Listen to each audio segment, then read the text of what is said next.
Hello, it's Katie. Welcome back to my channel. Today I'm going to be looking at making these earrings. So these are macrame.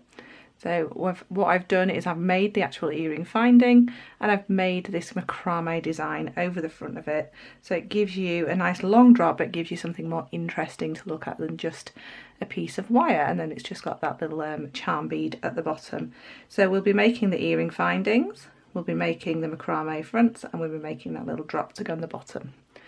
Okay, so let's take a look at what we need.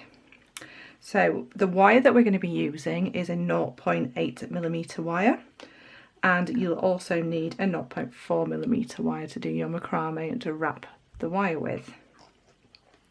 We're going to need a couple of head pins for that charm at the end. We're going to need some beads to go along the actual earring finding. Now you don't want those to be too big. I'm using kind of a wheel shape, but you could easily use rounds or even cubes if you wanted to. But the more important thing is the beads have to fit onto the wire, so they have to have at least a 0.8mm aperture in them. Okay, and we're also going to be using some of these reconstituted turquoise drops. These are actually magnesite, it's not turquoise. These are turquoise, these are magnesite. So the tools that we're going to be using, we're going to be using quite a few tools. So round nose pliers, flush cutters, 6-step baling pliers.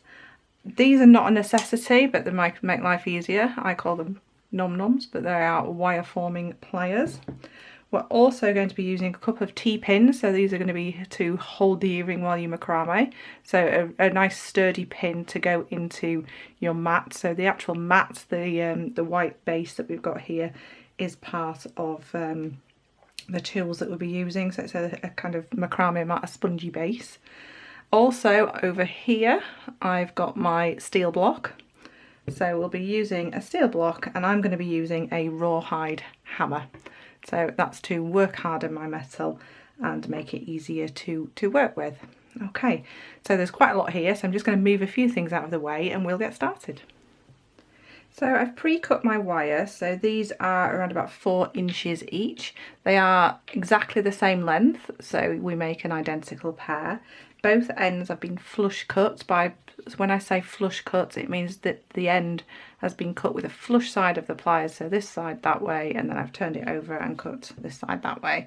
So I know that I've got good clean ends on both of these pieces of wire. So I'm going to pop them together, level them up so that they're nicely together, and you can see I've got matching pieces. So, and what I want to do is I want to come in around about kind of 1.5 inch sort of thing. So it's not exactly in the centre because this side's going to have the loop on it and this is going to be the back, so I'm going to actually make that a little bit shorter like so. Okay, so that's the length that this one's going to be. Also you will need chain nose pliers, which I forgot to mention at the very beginning. Okay, so then I'm going to push this so that I make that nice V shape. Okay, so I've just pushed it and I've made that nice V shape, but it's still quite open at the top there. So now I can take out my chain nose pliers. I want to keep hold of it, keep hold of everything, so you can see I'm supporting the tip down here and I'm supporting this side. And then this is where my my wire forming pliers come in. So these are the ones that kind of you would use to make bracelets, so they would form bracelets and such. And what I'm going to do is just kind of bend these little sections. Now if you haven't got this, you can use your fingers, you can use anything you want really, just to kind of create a nice smooth bend. You want that kind of it always reminds me of kind of a whalebone, that whalebone bend sort of to it. Okay, make sure you get your pliers the right way around. And this longer side, remember we want it longer because it's going to have a loop at the bottom and it's also going to have that macrame on it. So we've kind of got this either whalebone or kind of almost a lemon shape. Okay, so now I can work on popping a loop on here, but what we need to do before that, sorry, is we need to work harden these and pop our beads on. So I'm going to just move in my steel block and pop my earring on top, and I'm going to use a This is a rawhide hammer, so a rawhide hammer isn't going to dent your metal, it's not going to flatten your metal, it's just going to work hard on it, and that's what we want. We don't want to really alter the shape of this. So I'm just tapping it, I'm holding the handle quite far down and holding it sort of right at the end, and letting the weight of this hammer, just let it tap, tap, tap, tap, tap, until we get to less than a minute, probably about 10 seconds or so, just tapping. Okay, and that's all it needs, just to work hard on it that little bit. Okay, so I'm just going to work hard on the other one and pop my beads on, and I'll meet you back here in 2 seconds.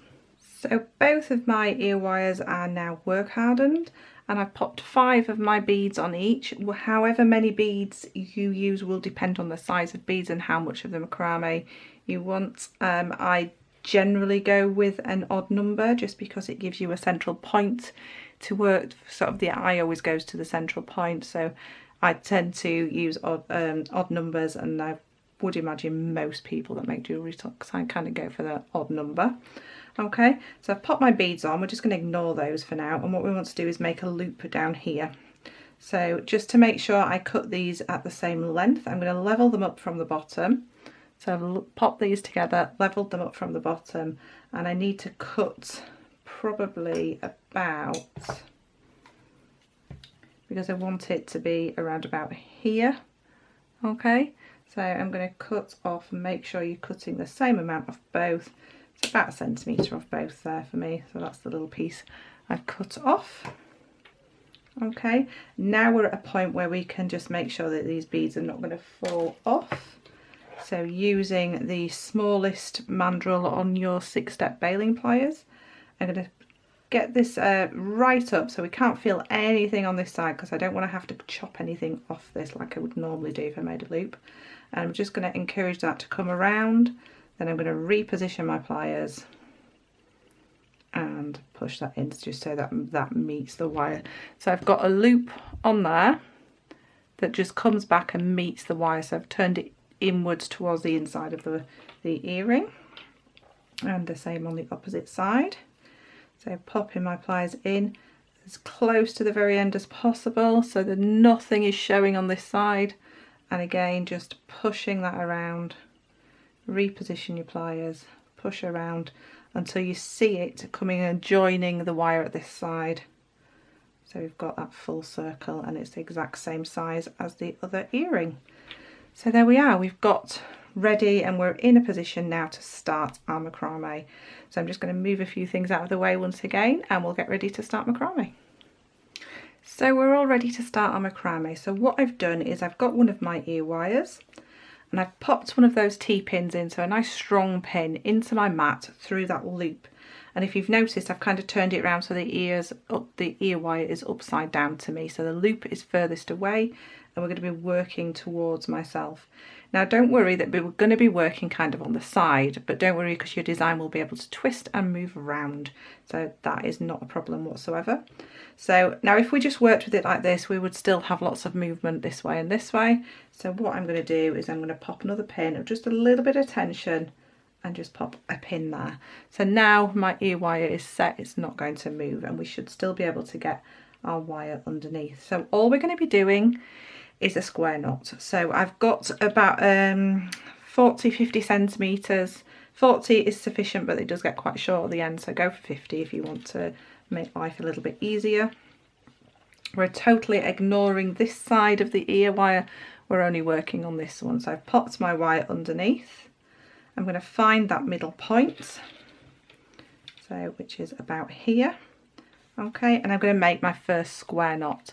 So totally ignoring this side, pretending it's not there at all. I'm going to fold this over, so my wire's coming underneath here and it's going over the top of this side. So I've kind of made this kind of D shape on this wire. So we've got that D shape and this wire's on top. Okay, so then I'm going to take my opposite wire, which is going to come over the top of there. So it's come over the top of this wire that we took across one way. And let's just take a look at this where it crosses over here. Now this wire is going to come underneath both those wires, so it's going to come underneath that cross. And then we're going to pick this wire up and pull it through. Okay, now I'm just popping my finger on the top there because I want it to stay central. and then we're just going to very slowly pull that into a knot. Now we don't want to pull it, so we don't want to kind of grab it and pull it as tight as we can. We just want to ease it as close to the wire as possible. It will still have a little bit of movement, but we want it to have, we want to see the design. We don't want to just see knots. Okay, so that's half of a square knot. Now we need to do it the opposite way. So going to this side, we're going to make that reverse D shape, or a capital P shape if you want to look at it like that. Then we're going to grab this wire. It's going to come over the top of this one here, and again underneath that cross where this cross is here, it's going to come underneath both of those wires and up through that loop that we made and pull through. And then just nice and gently, nice bit of tension pulling it, but not actually pulling it so tight that we can't do anything with it afterwards. Then we're going to repeat that again. So we're going to make that loop, bring this one over the top, then underneath that cross, through, up through this loop at this side, and a little bit of tension. And then we're going to do the same, so making a loop at this side. Doesn't matter how big or small you make your loop, as long as there's a loop. Then taking this over the top, then coming underneath that cross. Don't worry if it tries to grab one of your beads too early, just make sure you move it out of the way. And there we go. So that's our first two little pieces of two square knots done. Now we're going to push one of our beads down. So we're going to push it right down to the actual macrame, and we're going to just do the exact same. We're just going to work exactly the same as we had been doing. So I've made that loop at this side, underneath where it crosses, up through the loop, and this time we're encapsulating that bead, so just pulling it until that bead's set in place, making a loop at this side, bringing this one over under where it crosses, and again if any of the beads decide to jump up, move them out of the way, and that's another square knot completed underneath that. Then doing the same again, so it's 2 square knots underneath after each bead, so 2 square knots to start with and then 2 square knots after each bead. So we're just going to continue there. Don't worry if it slides up and down, it's supposed to, that's not a problem at all. Okay, and now we can move this one down, and again a square knot.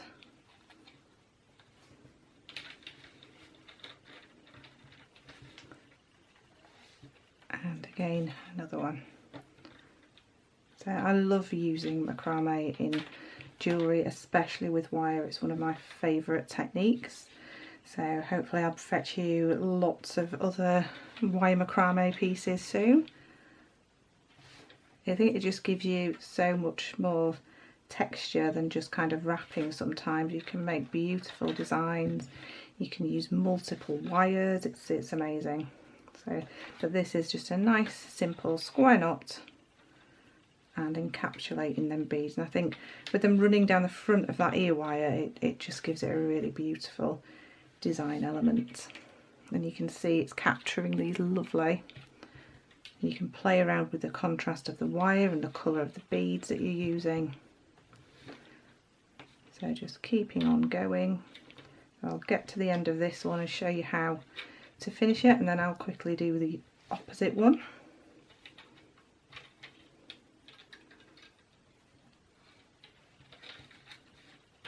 So sometimes it does try to grab this side of the ear wire or this T-pin here, but don't worry about it, just unhook it. So around here. A nice soft 0.4 is good for this as well. You don't want any wire that's too hard, because sometimes it's quite hard to get the knots nice and neat. And pulling that one through. And pushing our last bead down. Did I do 2 knots there? No, I've missed one.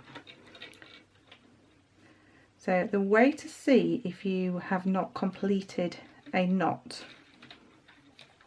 is at one side, the side that you last finish will be a little bridge. There'll be a little kind of bridge over the top of this wire. So that's the wire that you're going to go to next. So because when I looked at that, the bridge was on this side, I know that I needed to finish it so that my bridge is on this side. Because I started on this side, my starting bridge will always be on this side. Okay, you'll be able to look at that closer when we see it at the end. Okay, so as this is our last 2 knots, so that's half a knot, that's the other half, so that's 1 square knot, and another half, and another half. So that's our 2 square knots to finish with.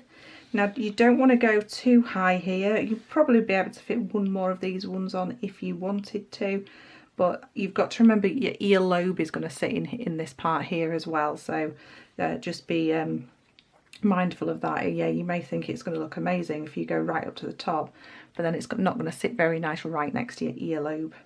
So we can take these pins out now. And if we look at it this way, they're going to be sat like this, which is fine if that's the way you want it. You might want the detail of this wire on the front side. It's entirely up to you. Or you can twist it so that it sits on the front side like so. It's entirely up to you. So just to finish off, you're just going to kind of give it kind of a little twist about just to get to settle so it's facing the way you want it to face. Now all we're going to do is finish with 2 wraps on each of these wires. So we're going to bring this over the top, either side first, it's entirely up to you. So 1 and 2 wraps around and snip that off. So snip it off very close and make sure you give that a squish. And then this one here is going to come over the front and then 2 wraps around, so 1 and 2, and then snipping that one off again at the back, a little bit shorter. There we go, and give that a squish. So we can see that is our finished earring there, the actual earring finding anyway. So there we go, they're all set in there. Now I'm just going to finish the opposite ear, and we'll take a look at just adding that little charm at the end in a few seconds. So I finished off the opposite earring and I've added the charm already to one of these. So we're just going to add a very simple charm onto the bottom of here, so the drop for the earring. So I've popped my head pin through my bead, and because I want it to be exactly the same as the other one, I used the width of my pliers here. So these are a continuous width all the way down. If you're using your normal chain nose pliers, just make sure you use the same point on each. And I'm popping those in as close to the bead as possible so that everything's kind of all tight and up together. And we're just going to make a right angle away from that. Okay, so now I can take those out. I'm going to use the same place on my pliers, so I tend to like quite a small loop on my earrings when it's connecting. So we're going to make a wrap loop. Don't worry about the bead spinning, it's fine at the moment. We're going to bring that all the way around to the opposite side, reposition our pliers, and then bring this underneath. Okay, so we've created a little loop there, a nice perfect loop. Now I'm going to go back to my chain nose pliers. I'm going to hold that loop, so by holding the loop across it, that's going to retain its shape. And then keeping this wire very close, I'm going to start wrapping around. So I'm supporting it all the time, keeping my fingers very close and supporting it and wrapping as I go, wrapping down towards that bead. Now the closer I wrap, it doesn't matter so much if you're using a round bead, but if you're using something like an oval like I am here, and I want it to sit the oval side with level with the loop, and what I want to do is wrap it until it becomes tight against the bead. So wrapping it so that wire kind of fixes it in tight, so that's not going to be able to spin now. I can't move that around easily. Okay, and then I'm just going to snip off and then give that an extra squish in, just making sure that that's really nice and tight and there's no sort of areas where that could catch a hair or anything like that. Because we've got a wrap loop on this side, we've actually still got our open loop on this side, so we can pick our ear wire up and we can open this loop, so grabbing the loop at the bottom there, opening that up, so we're just twisting it. We don't open it outwards, we twist it sort of sideways, and then popping our ear wire on so that that cut is going to sit at the back, not our ear wire, our charm on, sorry. And there we go. Our pair earrings are made and ready to be worn. They're quite nice dramatic earrings. I think they're fabulous to wear, especially during the summer months. I think they're going to look absolutely fabulous. So thank you for watching. Thank you for taking the time to watch the video to the end as well, and please click on that subscribe if you've liked what you've seen today. Also like the video, because I'd like to know if people like the videos, if and that I'm doing things that you want me to continue doing. So I will see you again soon. I promise to bring you more macrame, especially wire macrame, and lots of other jewellery making ideas too. So